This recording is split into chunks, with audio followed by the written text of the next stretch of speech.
আপনি জামাতের সাথে সাক্ষাৎ করতে আসছেন এবং সেখানে ইউরোপিয়ান ইউনিয়নের ডেপুটি চিফ যিনি ছিলেন তিনি এটাকে লিড করেছেন এবং বাংলাদেশি ইউরোপিয়ান ইউনিয়নের যিনি অ্যাম্বাসেডর তিনিও এখানে উপস্থিত ছিলেন। দীর্ঘ সময় ধরে আলোচনা হয়েছে।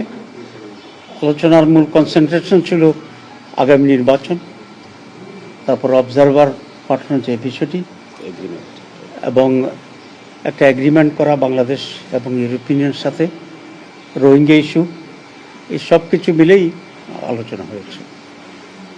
আমরা বলেছি যে বাংলাদেশে একটা ফেয়ার এবং ক্রেডিবল ইলেকশন অত্যন্ত জরুরি, কারণ বিগত ৫৫ বছরে বাংলাদেশের যে ক্রাইসিস তৈরি হয়েছিল এর অন্যতম প্রধান কারণ ছিল সুষ্ঠু এবং সঠিক নির্বাচনের অভাব।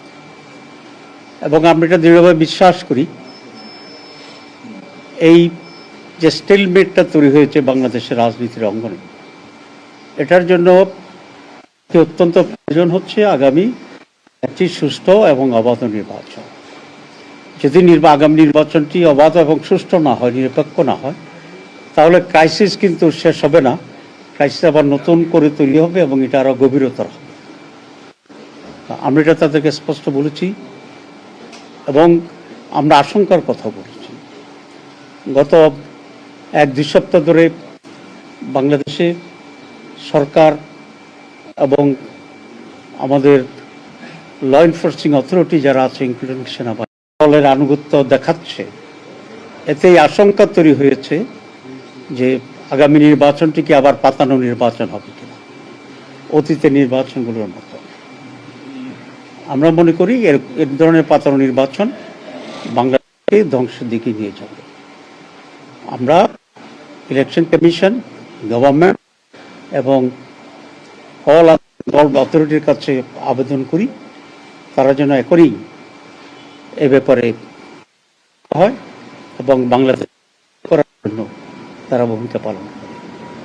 ইউরোপিয়ান বলেছে তারা হাইয়েস্ট নাম্বার অফ অবজারভার এখানে পাঠাবে এবং বলা যায় এই নির্বাচনেই তারা বিদেশি পর্যবেক্ষক পাঠানোর জন্যে তারা এগ্রি করেছে এবং বাংলাদেশে করেছে, কারণ এর আগের নির্বাচনগুলো আসলে পার্টিসিপেটরি ছিল না। আমরা আপনি এটাকে উল্লেখ করি।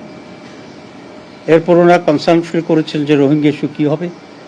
আমরা বলেছি আমরা যদি ক্ষমতায় যাই তাহলে আমরা সম্মিলিতভাবে দেশ এবং অন্যান্য বিদেশি যে স্টেক হোল্ডার আছে সকলকে মিলেই এই রোহিঙ্গার রিপ্যাট্রিয়েশন, তাদের সিকিউরিটি এবং সেখানে একটা ডেমোক্রেটিক রাইট ক্ষেত্রে আমরা ভূমিকা পালন করব আন্তর্জাতিক উদ্যোগের মাধ্যমে। তো তারাও এটা বলেছে রোহিঙ্গাদের, আপনারা জানেন যে হাইয়েস্ট ডোনার হচ্ছে ইউরোপীয় ইউনিয়ন। তারা বলেছে অত্যন্ত অ্যাক্টিভলি এটার সলিউশনের জন্য তারা ভূমিকা পালন করবে এবং তারা এটা আশা করেছে যে বাংলাদেশ আগামী নির্বাচনটি সুষ্ঠু হবে। এবং জামাত ইসলামীর পক্ষ থেকে আমরা তাদেরকে আশ্বস্ত করেছি নির্বাচন সুষ্ঠু এবং অবাধ হওয়ার জন্যে যা কিছু করার প্রয়োজন জামাত ইসলামী সেটা করবে এবং সহযোগিতা করবে।